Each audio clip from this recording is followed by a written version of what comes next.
అసలు బండి సంజయ్ గారు కాళేశ్వరం మీద మాట్లాడుతూ ఉంటే చాలా ఆశ్చర్యం అనిపిస్తూ ఉంది.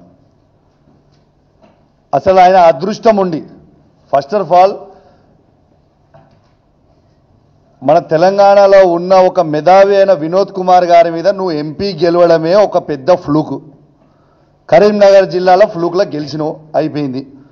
నీ అదృష్టం మంచిగుంది, గెలిచినావు, అయిపోయింది. నేను ఒక్కటే అడుగుతున్నా, బండి సంజయ్ గారు ఇంతకుముందు మా శ్రవణ్ కుమార్ గారు అన్నారు ఒక్కసారి అవకాశం ఇవ్వండి అని నువ్వు అడుగుతున్నావు అని. అసలు నీకేమైనా దిమాగ్ ఉందా అవే బండి సంజయ్? నీకు ఆల్రెడీ అవకాశం ఇచ్చిండ్రు. కేంద్ర 2 సార్లు ఎంపీ అయినావు, కేంద్ర హోంమంత్రి అయినావా బాబు. నువ్వు కేంద్ర హోంమంత్రి అయి ఉండి నువ్వు కనీసము కాళేశ్వరం గురించి నువ్వు మాట్లాడుతూ ఉన్నావు. మా వినోద్ కుమార్ గారు కేసీఆర్ గారి నాయకత్వంలో హుజురాబాద్ నియోజకవర్గంలో కమలాపూర్ మండలంలో ఉప్పల్ బ్రిడ్జ్ రాష్ట్రం నుంచి కట్టే 45 కోట్ల రూపాయలతో కంప్లీట్ చేసి పెడితే 4 సంవత్సరాలు అవుతుంది వినోద్ కుమార్ గారు కంప్లీట్ చేసి.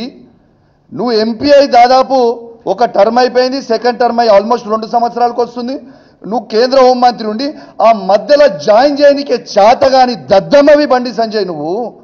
నువ్వు కాళేశ్వరం గురించి మాట్లాడుతున్నావా? నేను ఒకటి, నువ్వు మా హరీష్ రావు గారి గురించి, కేసీఆర్ గారి గురించి, కేటీఆర్ గారి గురించి మాట్లాడే స్థాయి అవే నీది?